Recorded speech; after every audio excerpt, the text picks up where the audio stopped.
Hi everyone, this is Miss Tom with another Math Minute. Today we're going to be working on Math Minute number 89. Make sure to pause the video, and when you're ready, unpause.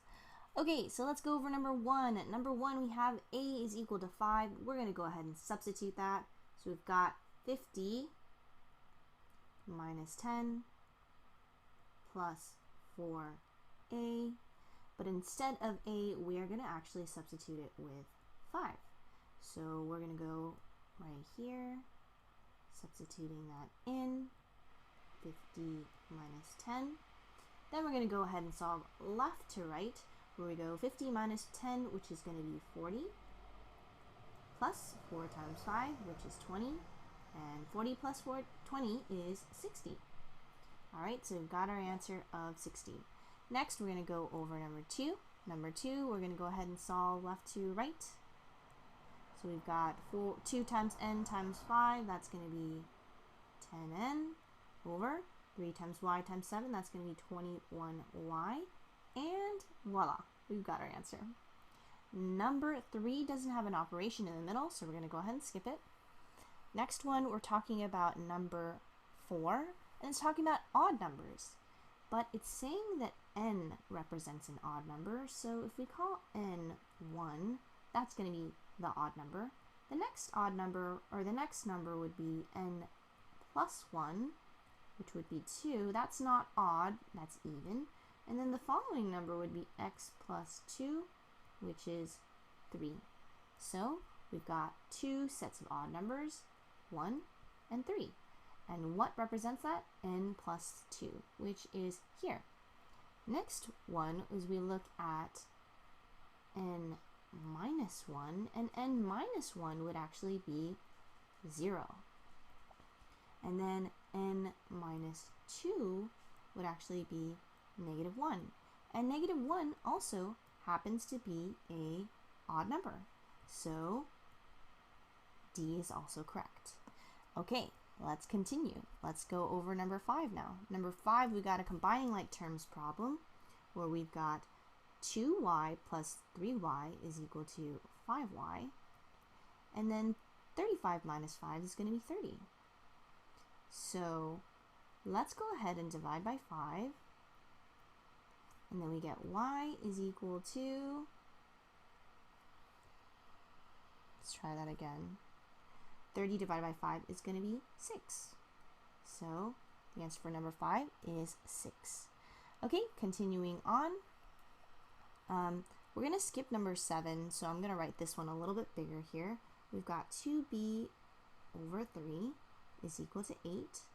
We want to eliminate that denominator, so how do we do that? The opposite of division is going to be multiplication.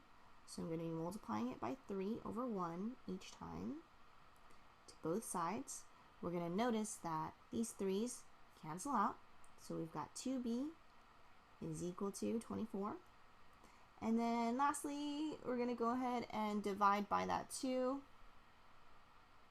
and we will get b is equal to 12. Alright, so far so good. Okay, let's continue with number 8. It says a volume is 80, but how do you find x? How do you find this one? Well, all we have to do is with volume, you know you're just going to be multiplying the length, width, and height. So you're multiplying all of these things right here.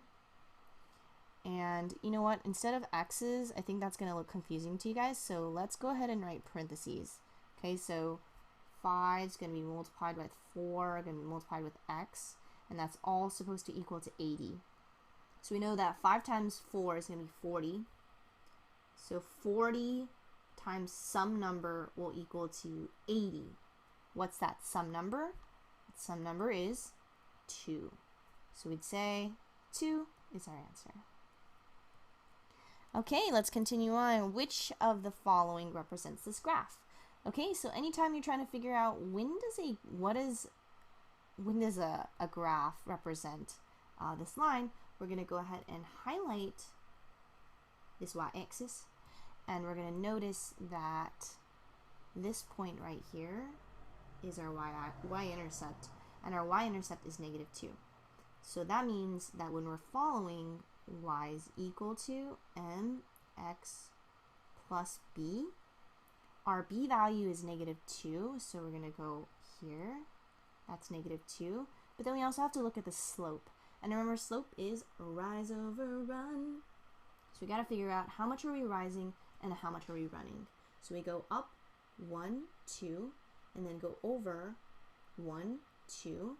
So that means our slope is going to be 2 over 2, which 2 over 2 simplifies to 1.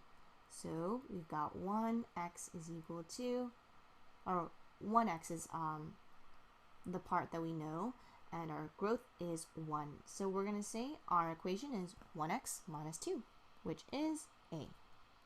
Alright, and then following, what is the y-intercept? The y-intercept, like we said before, was where it crosses the y-axis, and that was at 0, right here, -2. Alright everybody, that was today's Math Minute. Thanks so much for watching, and I'll see you guys next time.